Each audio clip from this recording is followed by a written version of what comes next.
Hola. Este ensayo surge de la percepción de que los filmes del gran maestro del suspense, Alfred Hitchcock, poseen algunos elementos que se repiten y dialogan entre sí y con otras obras estéticas, y por ello despertaron nuestra atención y nos han convocado para una lectura más profunda. El estudio abarca la semiótica narrativa en interfaz con el psicoanálisis, la antropología y la cultura. En nuestra investigación encontramos una conexión de gran magnitud entre los filmes del director y los cuadros del pintor norteamericano Edward Hopper, en los que percibimos resonancias formales, estéticas y estructurales entre las obras estudiadas. Los elementos que iremos señalando conforman la tesitura, los nudos y los hilos que creemos tejen una escritura, un texto, un tapiz de profundos entramados entre la obra fílmica de Hitchcock y la pintura de Hopper. Nuestra metodología de análisis se define como lectura.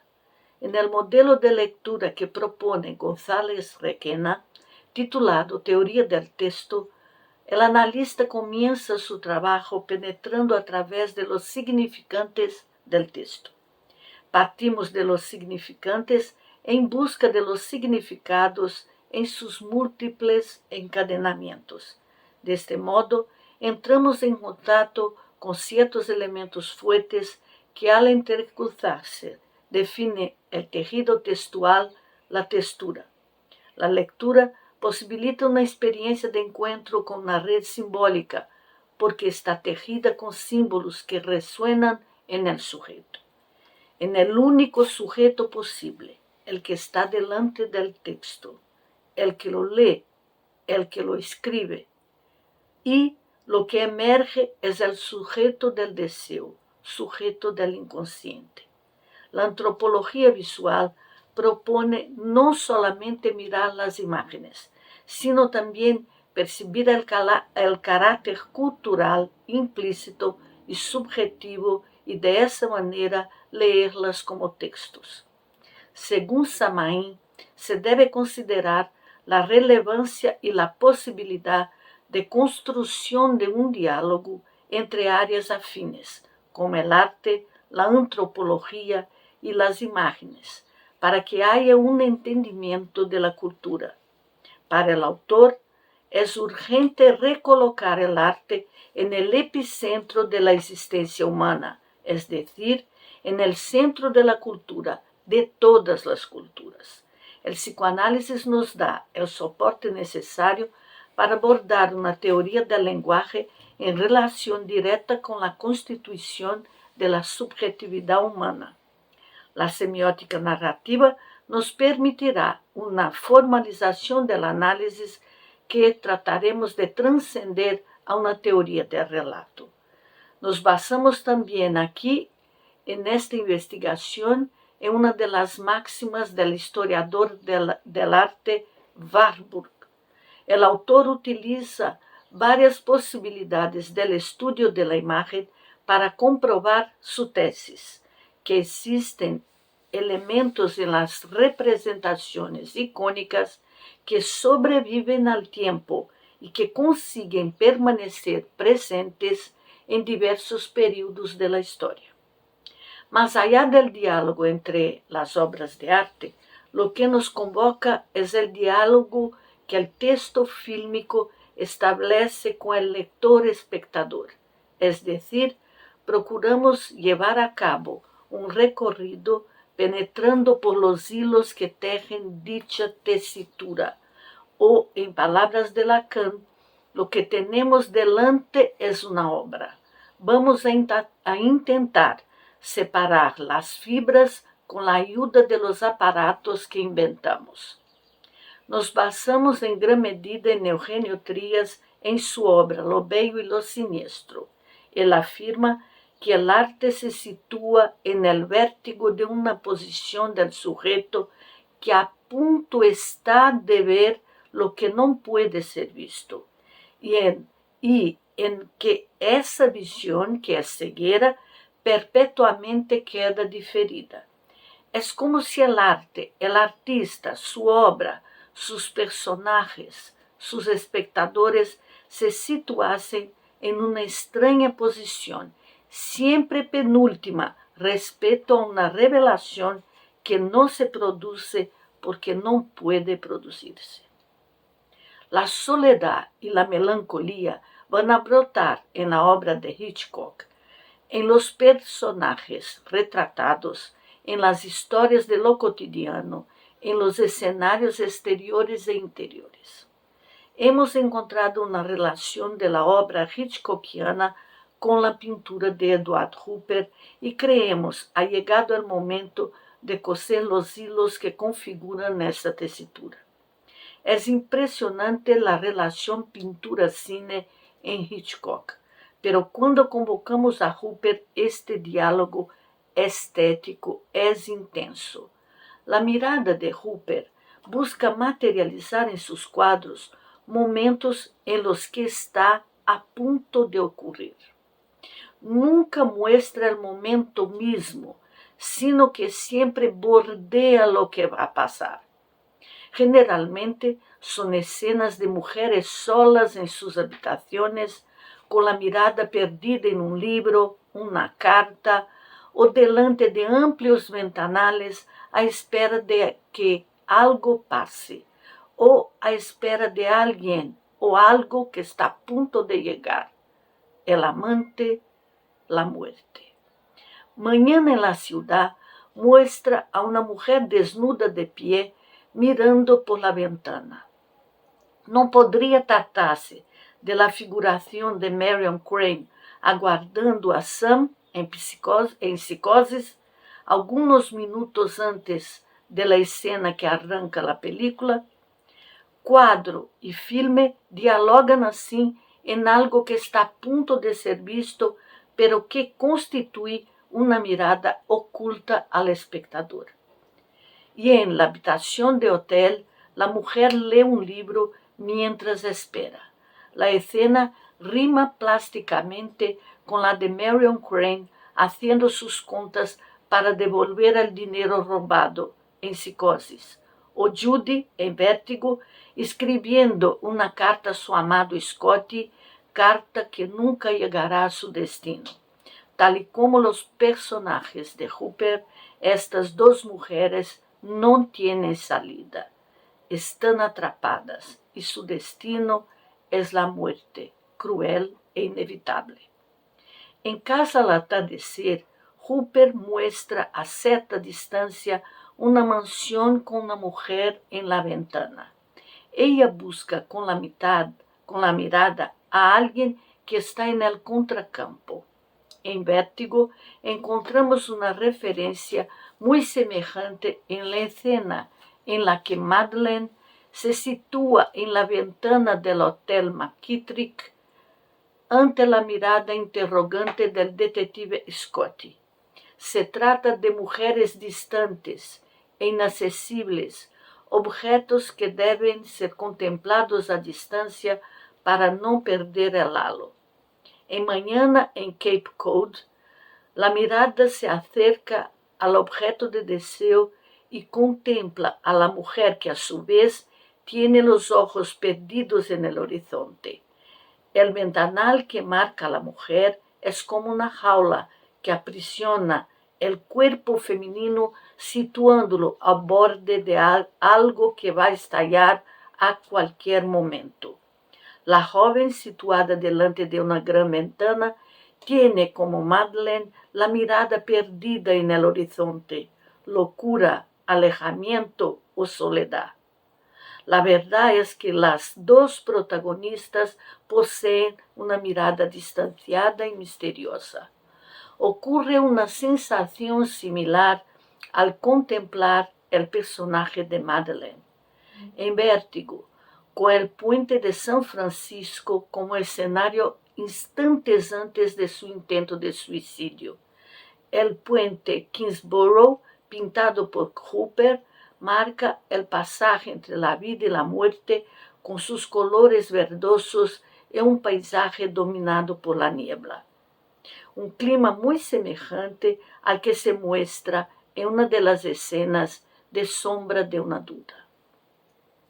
Resaltamos que la mujer retratada por Hooper está dominada por la soledad, por la decepción y por la tristeza.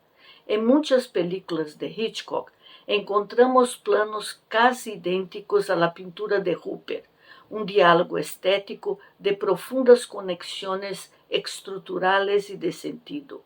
En Compartimento C, Carro 293, una mujer que usa vestido y sombrero azules lee solitaria en su vagón en un tren.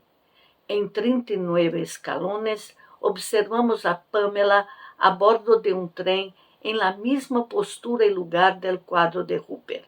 El encuadramiento, la iluminación, la composición y la actitud de los personajes transmiten el mismo sentimiento de soledad y aislamiento tanto en la pintura como en el filme. En 11 de la mañana, la chica desnuda, sentada en un sillón, tiene toda su atención volcada al exterior. La ventana deja entrar la luz del sol, pero no oculta de todo el clima sombrío del cuarto, del espacio íntimo de la mujer.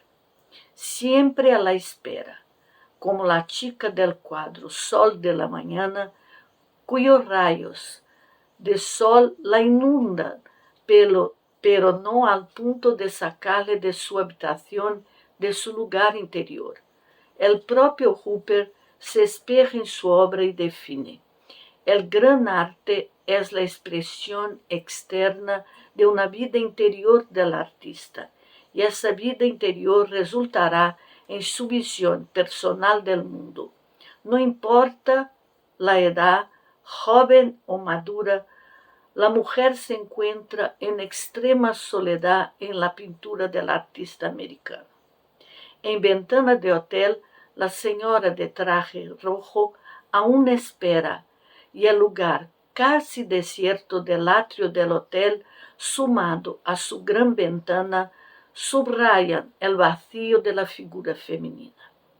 Hoteles, espacios de llegadas y partidas, de encuentros fortuitos, de estancias cortas y ocultas. Ventanas, objetos que limitan, pero muestran, son transparentes, permiten que la mirada atraviese su solidez plana. Y de repente, en Motel Western, la protagonista se ve observada. Descubre nuestra mirada observándola, y ella nos la devuelve, casi como una súplica, un ruego por ayuda, como la mirada al espectador de Judy en Vértigo es casi un pedido de socorro. Ella quiere compartir con nosotros su historia de pasión y crimen, una escena que arrastra al espectador a su mundo interior poblado de secretos. En Vértigo se encuentra otro personaje solitario, cuyo amor no es correspondido y que está siempre a la espera de que el amado detective le dedique una única mirada, aunque sea en forma de cuadro. Se trata de Midge, una de las más solitarias mujeres de la filmografía hitchcockiana. En La Ventana Indiscreta encontramos escenas que son la materialización en movimiento de muchos cuadros del artista estadounidense.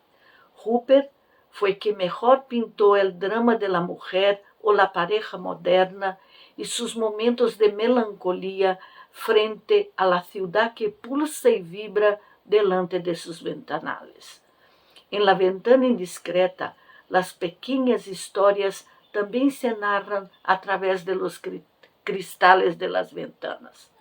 Cortinas cerradas cuentan el sexo de la pareja en luna de miel, mientras otras se cierran para ocultar el crimen. Son como cortinas abiertas para un palco donde danza la bailarina y toca el pianista. Son como fotogramas de una película en 3D. Las ventanas son personajes concretos, secretos, indiscretos.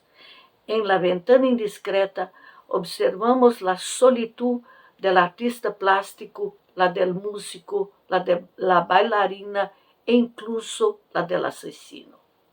La noche en La ventana indiscreta es de los solitarios, los insomnes, los criminales, los voyeuristas. Hallamos momentos semejantes en la obra de Hooper. El cuadro Automat muestra a una solitaria mujer con sombrero en un restaurante, tal como la vecina de vestido verde lo hace en una cena en su salón en la película de Hitchcock. En Ventanas nocturnas, Hooper pinta un lienzo donde se observa un edificio a corta distancia con una ventana y sus cortinas mecidas al viento, mientras por la otra se vislumbra a una mujer de espaldas con una lencería transparente en tonos de rosa.